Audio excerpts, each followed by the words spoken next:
엄마, 지갑 시드문구 좀 알려줘. 급하게 쓸 일이 생겼어. 나는 그 말을 듣고 가슴이 철렁 내려앉았습니다. 평생 금융분석가로 일하며 쌓아온 감각이 경보음을 울렸지만 아들의 목소리는 평소처럼 차분했고 나는 그저 내가 예민한 것이라 생각하며 메모장에서 스문에게 단어를 찾아보냈습니다. 하지만 이런 상황이 벌어진 데에는 아주 충격적인 이유가 있었습니다. 여러분은 어디 사는 몇 살이고 요즘 무슨 일로 가장 고민하고 있는지 댓글로 써주세요. 퇴직 후 나는 주식 차트를 보며 소일하는 게 일상이 되었습니다. 35년간 시장을 분석하며 살았던 사람이 하루아침에 그 습관을 버릴 수는 없었고 모니터 앞에 앉아 있는 시간이 오히려 마음을 안정시켰습니다. 아들 강도윤은 IT 기업에 다니는 성실한 직장인이었고 며느리 수진이도 약사로 꾸준히 일하고 있었습니다. 두 사람 모두 바빴지만 한 달에 한 번은 꼭 찾아와 저녁을 함께 먹었고 그럴 때마다 나는 내가 잘 키웠다는 생각에 흐뭇해했습니다. 지난 2월 초순 도윤이가 전화를 걸어왔습니다. 엄마, 다음 주에 해외 벤처 투자 설명회가 있는데 같이 갈래? 블록체인 기술 관련 프로젝트래. 나는 조금 놀랐습니다. 도윤이는 평소 투자에 큰 관심이 없었고 오히려 내가 주식 이야기를 꺼내면 엄마는 그런 거 좋아하시니까 라며 웃어넘기곤 했습니다. 하지만 이번에는 달랐습니다. 그는 진지한 목소리로 요즘 시대엔 이런 기회를 놓치면 안 된다고 말했고 나는 아들이 드디어 재테크에 눈을 뜨나 보다 싶어 괜히 기분이 좋았습니다. 설명회가 어디서 열려? 내가 묻자. 도윤이는 잠시 뜸을 들이더니 싱가포르라고 답했습니다. 나는 순간 당황했습니다. 국내도 아니고 해외라니 게다가 설명회 하나. 들으러 비행기를 타고 가야 한다는 게 선뜻 이해되지 않았습니다. 그냥 온라인으로 들으면 안 돼? 내가 다시 물었지만 도윤이는 현장에서 직접 네트워킹하는 게 중요하대. 엄마 경력 있으니까 같이 가면 좋을 것 같아서 라며 설득했습니다. 결국 나는 거절하기 어려워 알았어. 일정 확인해 볼게 라고 답했지만 마음 한구석이 무겁게 가라앉는 느낌을 지울 수 없었습니다. 이틀 뒤 도윤이는 다시 전화를 걸어왔습니다. 엄마, 미안한데 나 갑자기 회사 일이 생겨서 못 갈 것 같아. 대신 수진이랑 가려고 하는데 괜찮지? 나는 조금 안도했습니다. 사실 해외까지 나가는 게 부담스러웠고 아들 내외가 대신 가겠다니 오히려 다행이라는 생각이 들었습니다. 그래, 너희 둘이 다녀와. 조심해서 가고. 그렇게 대화를 마무리하려는데 도윤이가 조심스럽게 말했습니다. 근데 엄마, 혹시 비트코인 지갑 시드 문구 알려줄 수 있어? 설명회에서 실제 투자 사례를 보여줘야 할 것 같거든. 나는 잠시 망설였습니다. 시드 문구는 비트코인 지갑의 열쇠나 다름없었고 그걸 누구에게도 알려주지 말라는 건 암호화폐 투자자라면 누구나 아는 상식이었습니다. 하지만 상대가 내 아들이었고 그는 단지 설명회에서 보여주기 위한 거라고 했습니다. 그냥 화면 캡처 정도만 하면 되는 거야? 내가 재차 확인하자 도윤이는 응, 그냥 참고용이야. 실제로 옮기거나 그러는 건 아니니까 걱정 마라고 답했습니다. 나는 결국 메모장에 저장해둔 20개 단어를 카톡으로 전송했고 도윤이는 고마워, 엄마 잘 쓸게라며 전화를 끊었습니다. 다음 날부터 아들 내외는 싱가포르로 출국했고 나는 집에서 평소처럼 시간을 보냈습니다. 도윤이는 도착하자마자 사진을 보내왔습니다. 최고급 호텔 로비에서 찍은 셀카였고 수진이도 함께 환하게 웃고 있었습니다. 엄마, 여기 진짜 좋다. 설명회도 유익하고 메시지와 함께 호텔 수영장 사진, 야경 사진이 연달아 도착했습니다. 나는 아들이 잘 지내고 있다는 사실에 안심하며 조심히 다녀오렴이라고 답장을 보냈습니다. 그런데 사흘째 되던 날 이상한 일이 벌어졌습니다. 나는 도윤이 집 온도 조절기를 스마트폰으로 확인할 수 있었습니다. 예전에 도윤이가 엄마도 우리 집 관리 앱 깔아도 혹시 모르니까 라며 권한을 공유해 줬기 때문입니다. 평소엔 거의 열어볼 일이 없었지만 그날따라 왠지 모를 불안감에 앱을 켜봤습니다. 화면에는 실내 유지 온도 28C가 선명하게 표시되어 있었습니다. 나는 고개를 갸우뚱했습니다.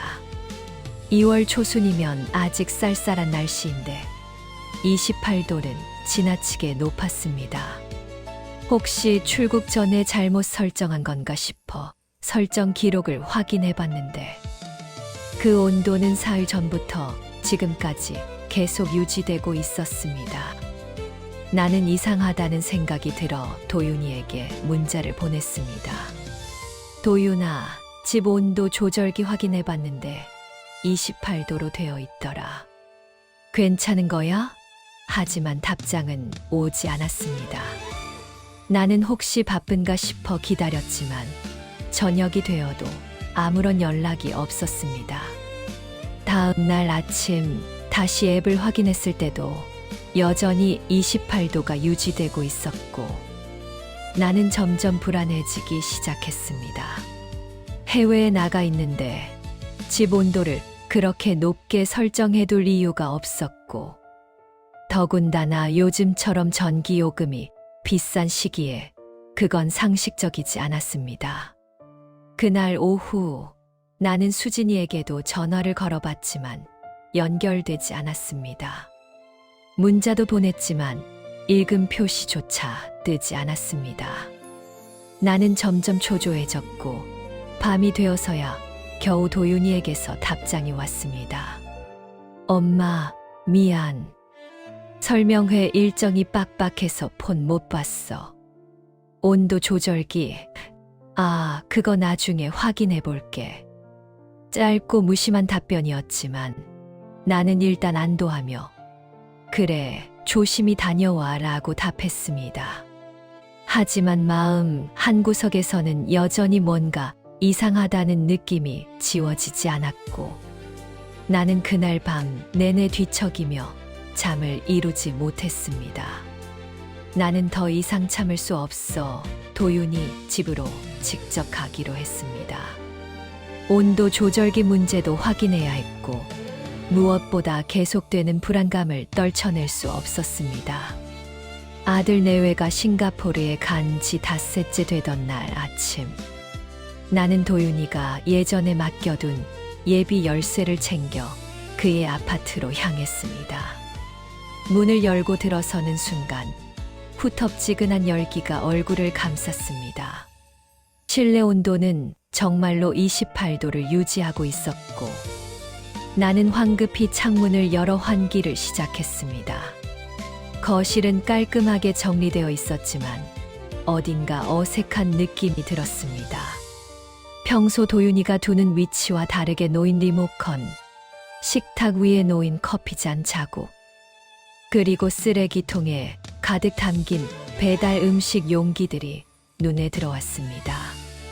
나는 점점 이상한 예감이 들기 시작했습니다. 해외에 나간 사람의 집치고는 너무 많은 생활 흔적이 남아 있었습니다. 나는 천천히 집안을 둘러보며 뭔가 단서를 찾으려 했고 거실 소파 쪽으로 다가갔습니다. 소파 아래를 들여다보던 나는 그만 숨이 멎을 뻔했습니다. 고급스러운 상자 포장재가 구겨진 채 밀려 있었고 나는 그것을 꺼내 펼쳐봤습니다. 발베니 30년산이라는 글자가 선명하게 인쇄된 위스키 상자였습니다. 나는 순간적으로 가격을 떠올렸습니다. 한 병에 최소 80만 원은 넘는 고가 위스키였고, 도윤이가 평소 그런 술을 마실 사람이 아니라는 걸 잘 알고 있었습니다. 손이 떨리기 시작했지만 나는 계속해서 소파 밑을 뒤졌고, 곧 또 다른 종이 뭉치를 발견했습니다. 그것은 호텔 룸서비스 영수증이었습니다. 펼쳐본 순간 나는 눈앞이 캄캄해졌습니다. 날짜는 도윤이가 싱가포르에 간 바로 그날이었고, 장소는 그랜드 워커힐 호텔 서울로 찍혀 있었습니다. 와인 2병, 스테이크 세트, 그리고 샴페인까지 주문한 내역이 상세히 적혀 있었고, 총액은 120만 원이 넘었습니다. 나는 영수증을 손에 쥔 채 그대로 주저앉았습니다. 싱가포르에 갔다던 아들이 그날 서울 한복판 최고급 호텔에서 룸서비스를 주문했다는 뜻이었습니다. 모든 게 거짓이었고 나는 완전히 속은 것이었습니다. 나는 당장 도윤이에게 전화를 걸었지만 연결되지 않았습니다. 수진이에게도 전화했지만 마찬가지였습니다. 메시지를 보내도 읽음 표시조차 뜨지 않았고, 나는 점점 분노와 불안이 뒤섞인 감정에 휩싸였습니다. 1시간쯤 지났을까 갑자기 수진이에게서 전화가 걸려왔습니다. 나는 황급히 전화를 받았고 수진이의 목소리가 들려왔습니다. 어머님, 죄송해요. 연락이 늦었죠. 사실 일정이 좀 변경됐어요. 무슨 일정 변경? 나는 최대한 침착하게 물었지만 목소리가 떨렸습니다. 수진이는 잠시 뜸을 들이더니 투자 설명회가 예상보다 길어져서요. 지금 스위스에 와 있어요. 여기서 며칠 더 머물러야 할 것 같아요. 라고 답했습니다. 나는 순간 귀를 의심했습니다. 싱가포르에서 스위스로 갔다는 말인지 아니면 처음부터 스위스였다는 말인지 알 수 없었지만 일단 침착하게 대응하기로 했습니다. 스위스. 갑자기 왜 스위스에 간 거야? 수진이는 차분한 목소리로 설명하기 시작했습니다. 원래 싱가포르에서 설명회가 열릴 예정이었는데 주요 투자자들이 스위스로 가자고 해서 급하게 이동했어요. 여기서 더 큰 프로젝트를 논의하게 됐거든요. 나는 점점 화가 치밀어 올랐지만 참으며 물었습니다. 그럼 도윤이는? 수진이는 도윤이도 당연히 같이 있죠. 지금 미팅 중이라 통화 못해요. 라고 답했습니다. 나는 그 말을 듣는 순간 모든 게 거짓이라는 확신이 들었습니다. 그리고 수진이는 곧바로 본론을 꺼냈습니다. 어머님, 사실 급한 부탁이 있어서 전화드렸어요. 비트코인 지갑에 추가 인증을 해야 하는데 보증금 명목으로 300만 원이 필요하대요. 이거 처리 안 하면 투자 진행이 안 된대서요. 나는 그 말을 듣는 순간 온몸에 소름이 돋았습니다. 시드 문구를 이미 넘겨준 상황에서 추가로 돈까지 요구한다는 건 명백한 사기 수법이었습니다. 나는 더 이상 참지 못하고 목소리를 높였습니다. 수진아, 지금 몇 시야? 수진이는 당황한 듯, 네, 지금요? 오후 2시쯤 되는 것 같은데요. 라고 답했습니다. 나는 즉시 계산했습니다. 스위스는 한국보다 8시간 늦었고 한국이 저녁 7시라면 스위스는 오전 11시여야 했습니다. 하지만 수진이는 오후 2시라고 말했습니다. 시차가 완전히 맞지 않았고 나는 그 순간 모든 퍼즐이 맞춰지는 걸 느꼈습니다. 수진아, 너 지금 어디 있어? 정말 스위스 맞아? 전화 너머로 잠시 침묵이 흘렀습니다. 수진이는 어머님, 제가 시간을 잘못 봤나 봐요. 하여튼 지금 바쁘니까 나중에 다시 연락드릴게요 라며 급하게 말을 끊으려 했습니다. 나는 그녀가 전화를 끊기 전에 소리쳤습니다. 수진아, 너희 지금 서울에 있지? 그랜드 워커힐에서 룸서비스 먹으면서 뭐 하는 거야? 그 말이 끝나자마자 전화는 끊겼고 나는 허탈하게 소파에 주저앉았습니다. 나는 손이 떨려 제대로 서 있을 수조차 없었습니다. 내 아들과 며느리가, 내가 평생 믿고 의지했던 사람들이 나를 속이고 있었습니다. 싱가포르도 거짓, 스위스도 거짓, 투자 설명회도 모두 거짓이었습니다. 그들은 처음부터 서울에 있었고 고급 호텔에서 호화롭게 지내며 내 돈을 쓰고 있었습니다. 그리고 지금은 추가로 300만 원까지 요구하고 있었습니다. 나는 분노와 배신감, 그리고 말로 표현할 수 없는 슬픔이 뒤엉켜 가슴을 짓눌렀습니다. 나는 즉시 비트코인 지갑에 접속을 시도했습니다. 하지만 이미 늦었습니다. 시드 문구를 넘겨준 순간부터 내 지갑은 더 이상 내 것이 아니었고 로그인조차 되지 않았습니다. 화면에는 잘못된 인증 정보라는 메시지만 떴고 나는 그 순간 내 평생의 저축이 사라졌다는 걸 깨달았습니다. 3억 원이 넘는 비트코인이 단 며칠 만에 증발한 것이었습니다. 나는 그대로 바닥에 주저앉아 한참을 울었고 도윤이 집 거실 바닥은 내 눈물로 젖어들었습니다. 한참을 그렇게 있다가 나는 겨우 정신을 차리고 경찰에 신고하기로 마음먹었습니다. 하지만 손이 떨려 제대로 전화를 걸 수조차 없었고 나는 몇 번이나 번호를 잘못 누르며 통화 버튼을 눌렀습니다. 신고는 해야 했지만 동시에 내 아들이 범죄자가 될 거라는 생각에 가슴이 미어졌습니다. 35년간 금융계에서 일하며 수많은 사기 사건을 분석했던 내가 정작 내 가족에게 당할 줄은 꿈에도 몰랐습니다. 나는 그날 밤 도윤이 집에서 꼼짝도 하지 못한 채 그저 멍하니 천장만 바라보며 시간을 보냈습니다. 나는 결국 경찰에 신고했지만 담당 형사는 가족 간 금전 거래는 입증이 어렵다며 난색을 표했습니다. 사기죄로 고소하려면 명확한 기망행위와 금전 편취 의도를 증명해야 하는데 아들이 엄마가 자발적으로 준 거다라고 주장하면 법적으로 대응하기 어렵다는 설명이었습니다.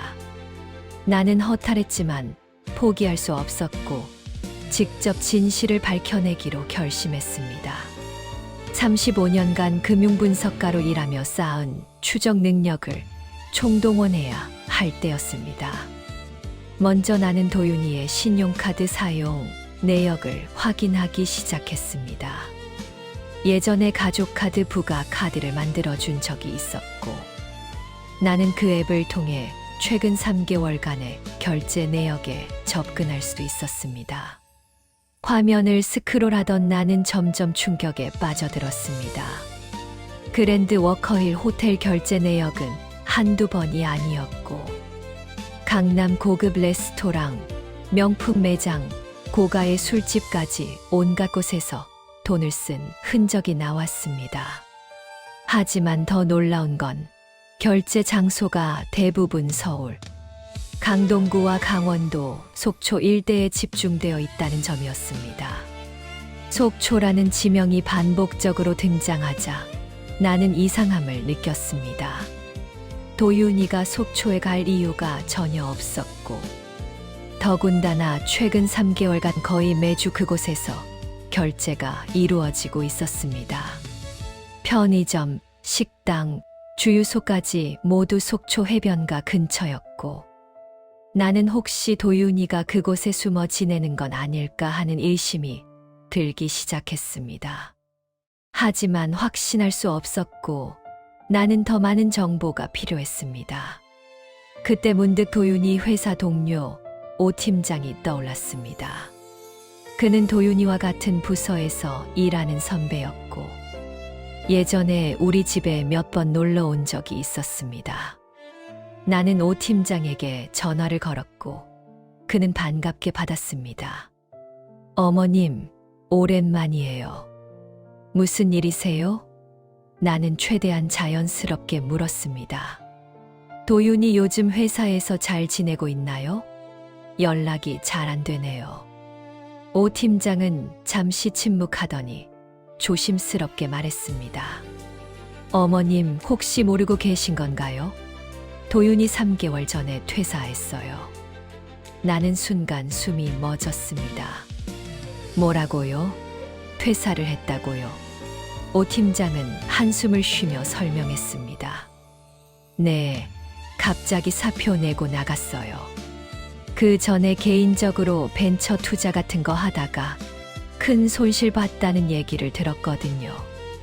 회사에서도 그 문제로 좀 힘들어하는 것 같더니 결국 그만뒀어요. 나는 전화기를 손에 쥔 채 말을 잊지 못했습니다. 도윤이가 3개월 전에 이미 회사를 그만뒀다는 사실을 나는 전혀 몰랐습니다.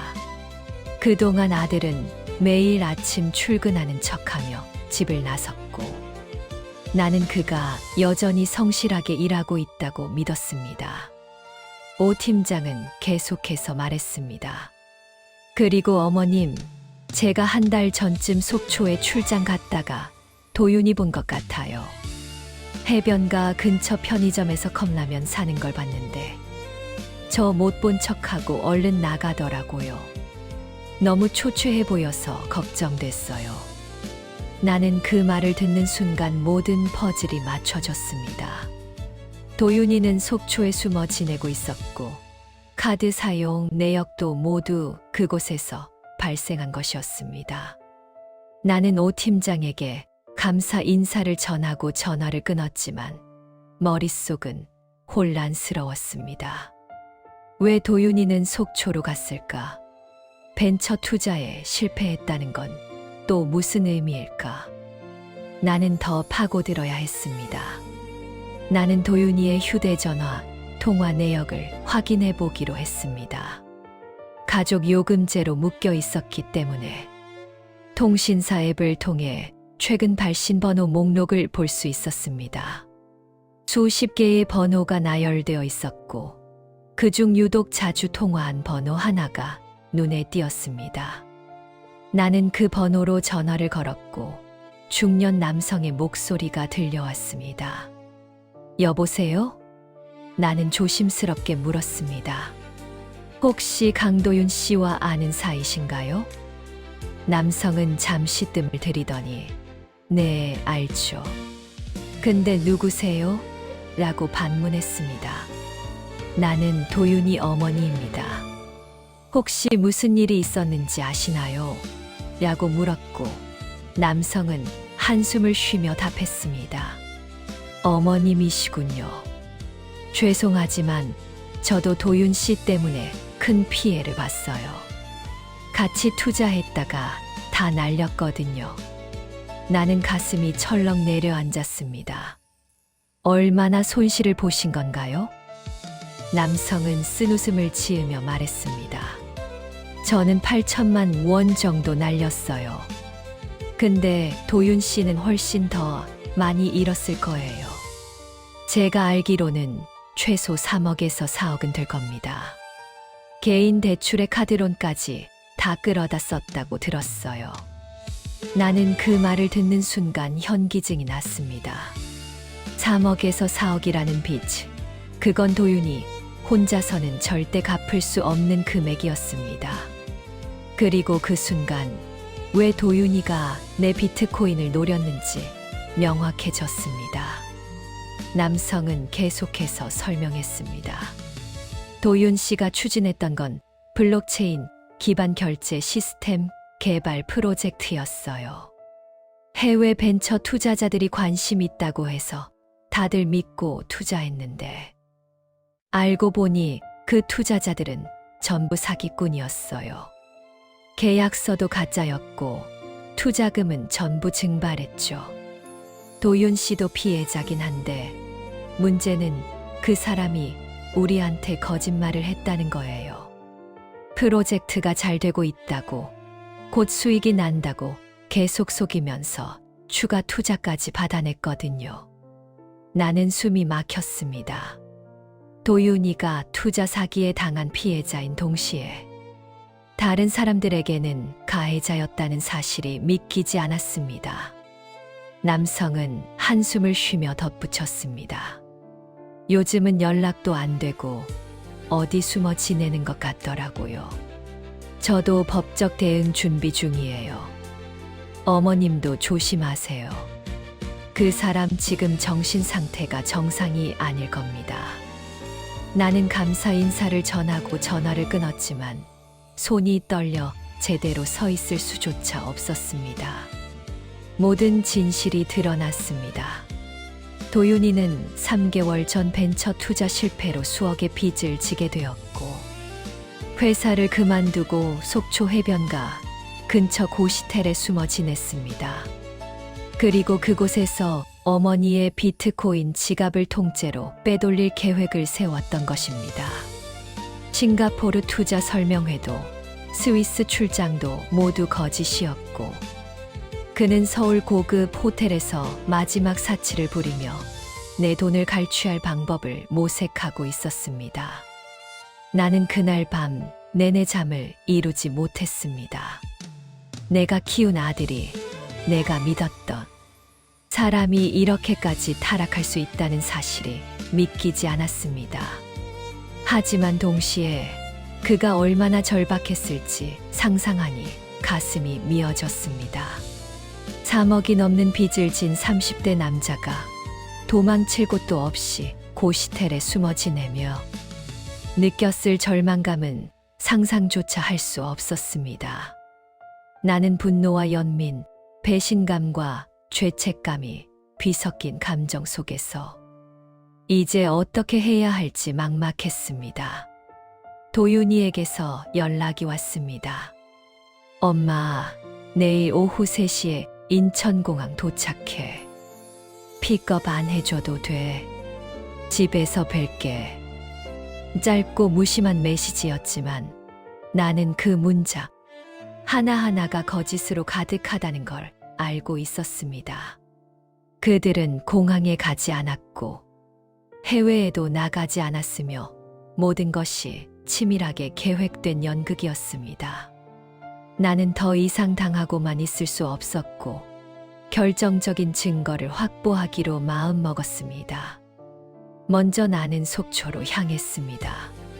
카드 사용 내역에서 가장 자주 결제가 이루어진 편의점 주소를 찾아냈고 그곳 주변을 중심으로 고시텔과 원룸을 뒤지기 시작했습니다.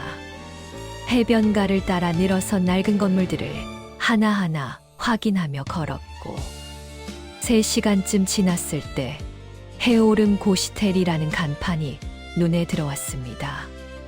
나는 건물 안으로 들어가 관리인을 찾았고 조심스럽게 물었습니다. 혹시 강도윤이라는 사람 여기 거주하나요?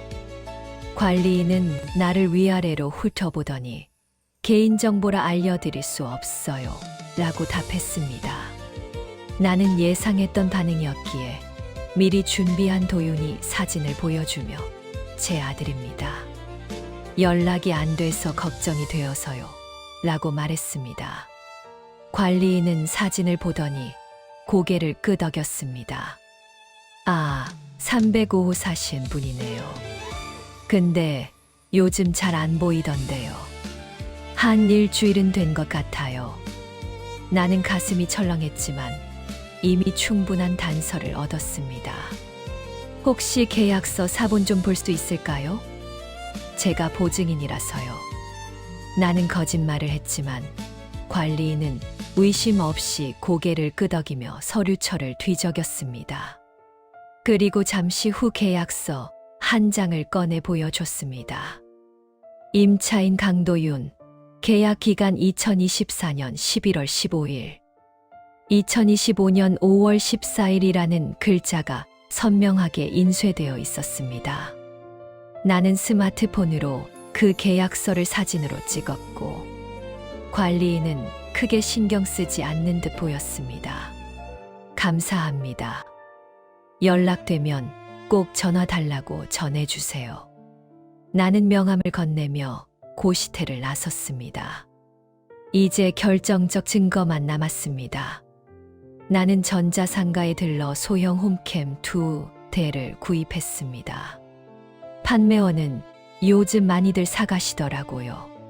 설치도 간단해요 라며 사용법을 친절하게 설명해줬고, 나는 조용히 고개를 끄덕이며 제품을 받았습니다. 그날 저녁 나는 다시 도윤이 집으로 갔습니다. 예비 열쇠로 문을 열고 들어가 거실 책장 위와 침실 옷장 위에 각각 홈캠을 설치했습니다.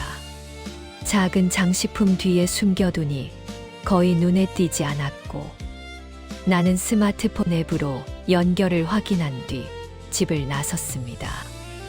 다음 날 오후 3시, 나는 집에서 홈캠 앱을 켜고 화면을 지켜봤습니다. 공항에서 돌아온다던 도윤이와 수진이가 정말로 나타날지 아니면 다른 곳에서 올지 궁금했습니다. 오후 4시쯤 현관문이 열리는 소리가 들렸고, 화면에 도윤이와 수진이가 들어오는 모습이 보였습니다.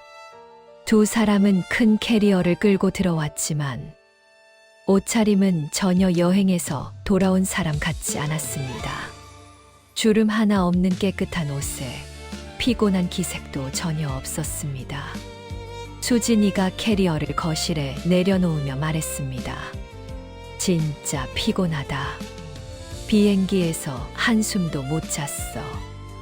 하지만 그녀의 표정은 생기가 넘쳤고 오히려 들뜬 듯 보였습니다.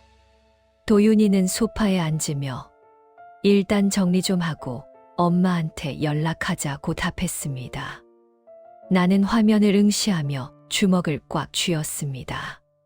저들은 지금 이 순간에도 연기를 하고 있었고, 나를 완전히 바보로 만들고 있었습니다. 잠시 후 두 사람은 침실로 이동했고, 나는 침실 홈캠 화면으로 전환했습니다.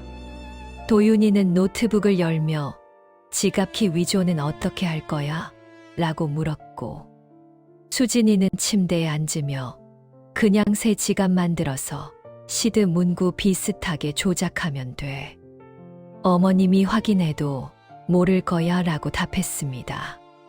나는 그 말을 듣는 순간 온몸에 소름이 돋았습니다. 그들은 이미 내 비트코인을 빼돌렸을 뿐 아니라 위조된 지갑을 보여주며 나를 계속 속일 계획이었습니다. 도윤이는 한숨을 쉬며 문제는 엄마가 의심하기 시작했다는 거야. 온도 조절기 얘기할 때부터 이상하더라고 라고 말했습니다. 수진이는 그래도 괜찮아. 우리 해외 다녀온 사진 있잖아. SNS에 올리면 다들 믿을 거야 라며 웃었습니다. 나는 그 웃음소리를 들으며 분노가 치밀어 올랐지만 참고 계속 녹취를 이어갔습니다. 이 대화는 법정에서 결정적 증거가 될 것이었습니다. 수진이는 스마트폰을 꺼내 SNS를 열었고, 나는 그녀의 화면을 홈캠으로 희미하게 볼 수 있었습니다. 그녀는 갤러리에서 사진을 선택하기 시작했고, 도윤이가 옆에서 그 사진 괜찮네.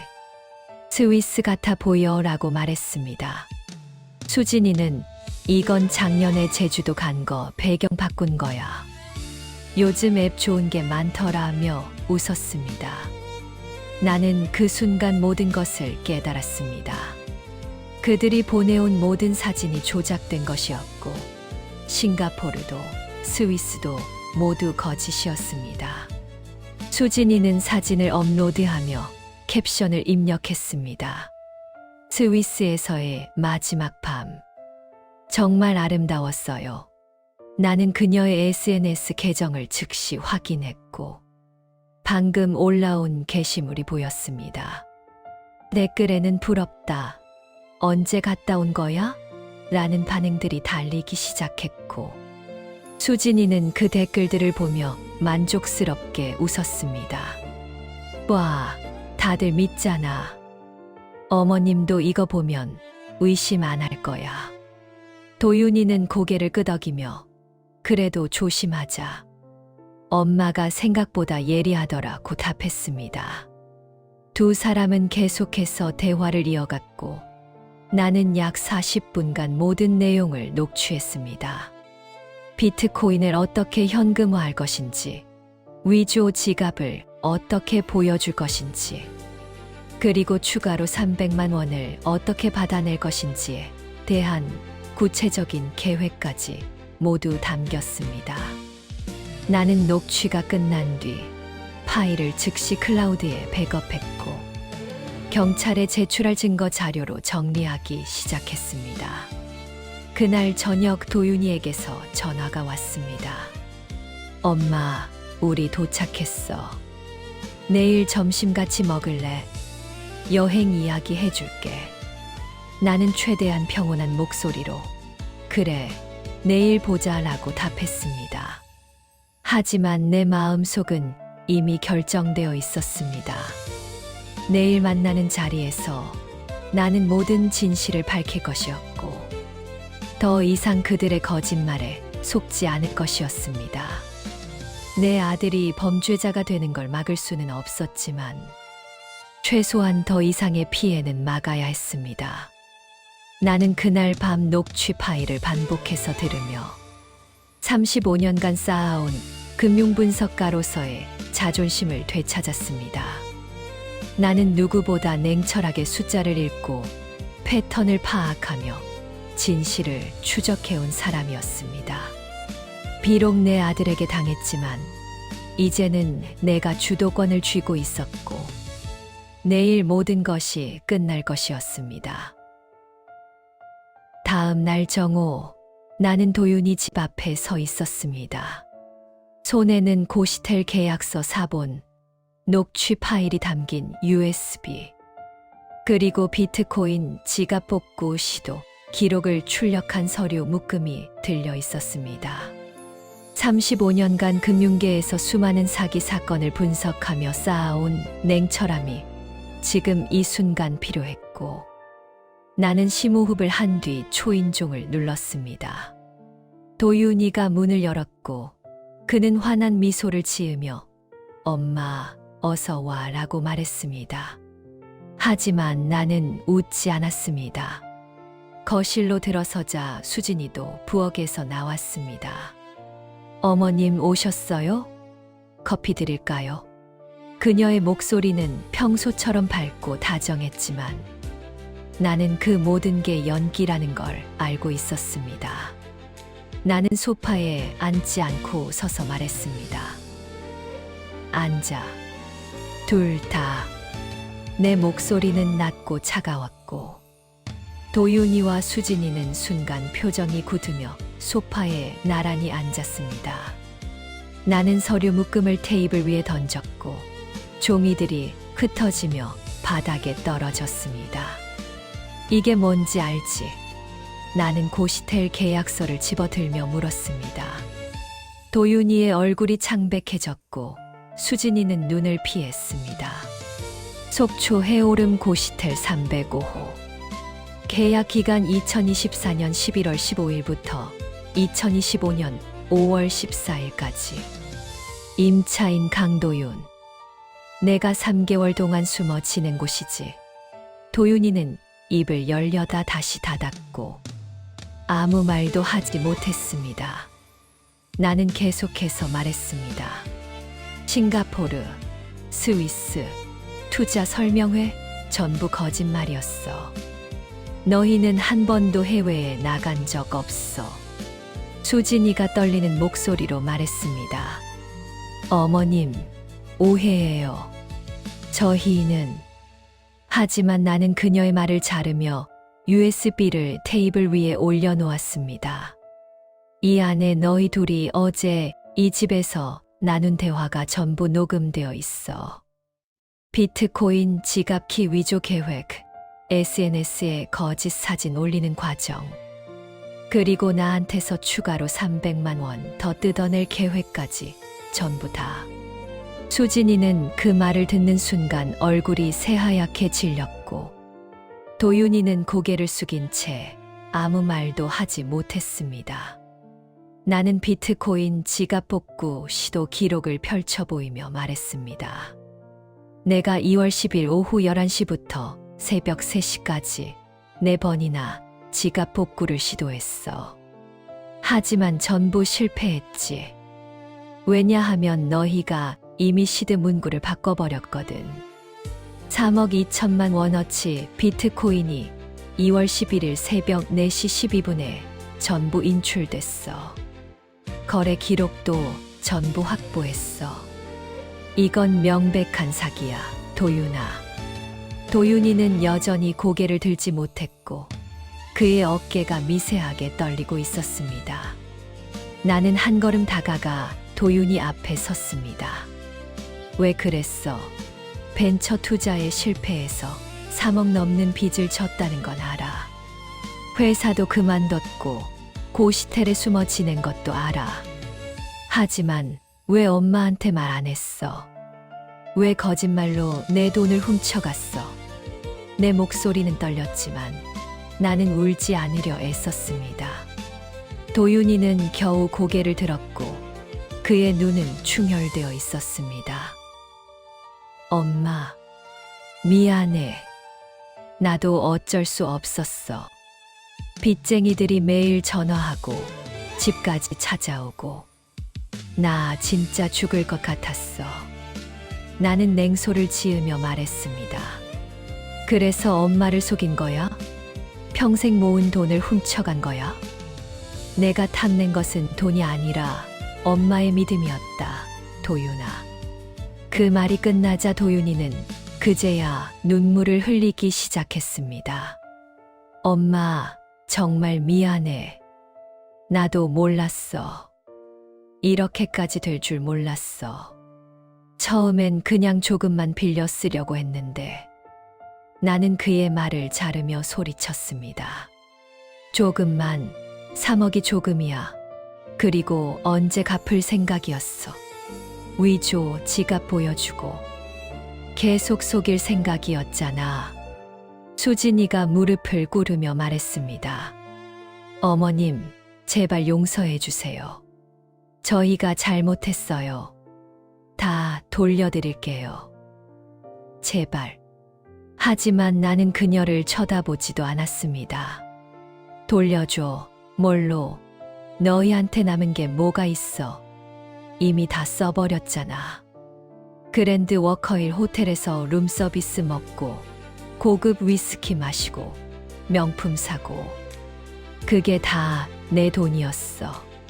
수진이는 더 이상 말하지 못하고 그저 바닥에 엎드려 울기만 했습니다. 나는 다시 도윤이를 바라보며 차갑게 말했습니다. 지금부터 2가지 선택지를 줄게. 첫 번째는 법적 조치야. 내가 지금 가진 증거만으로도 사기죄로 고소할 수 있어.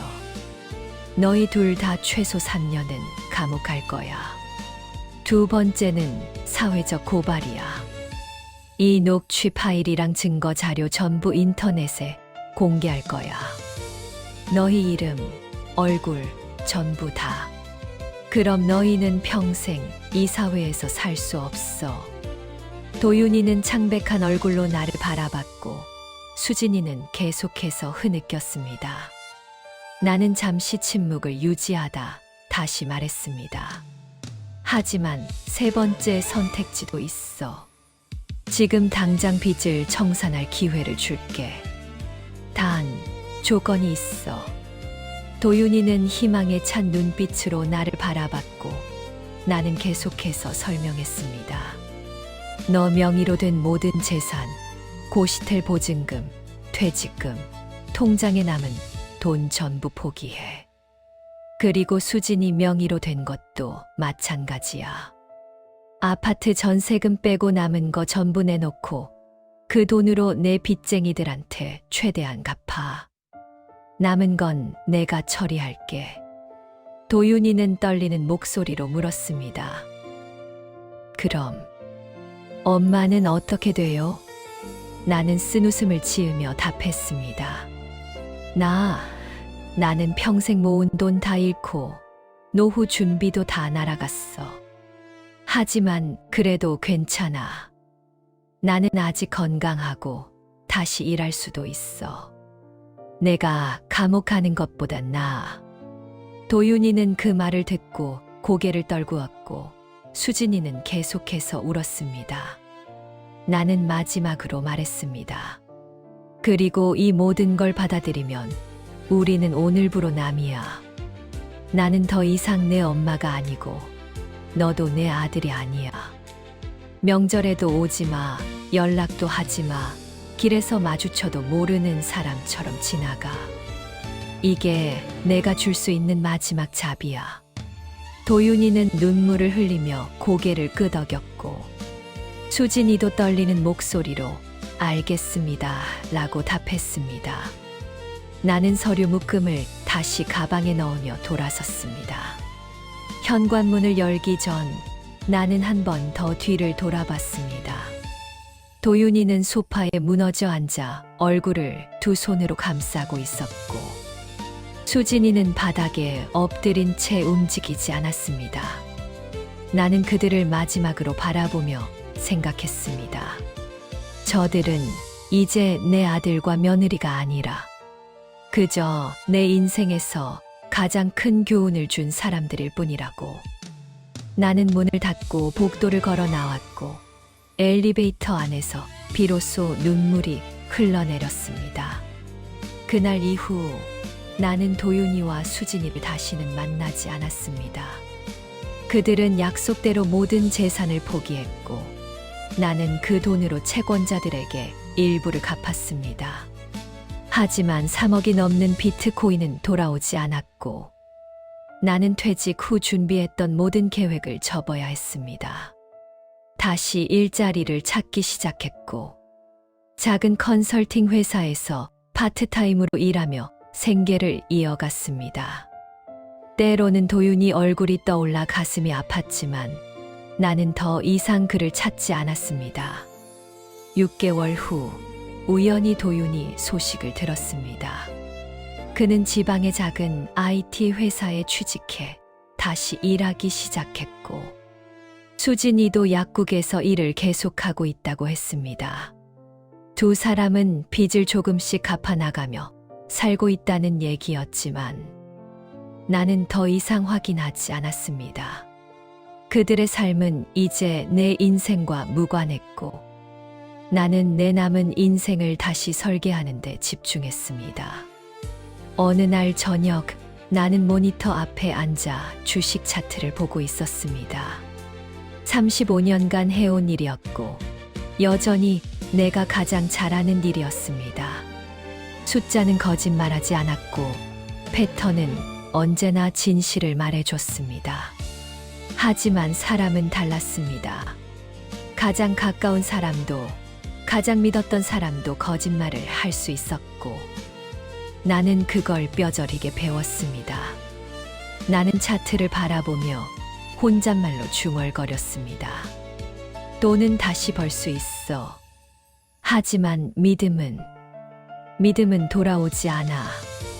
그날 밤 나는 오랜만에 깊은 잠에 들었습니다. 악몽도 없었고 도윤이 얼굴도 떠오르지 않았습니다. 아침에 눈을 떴을 때 창밖으로 햇살이 들어오고 있었고 나는 천천히 일어나 하루를 시작했습니다. 인생은 계속되었고 나는 여전히 살아 있었습니다. 그것만으로도 충분했습니다.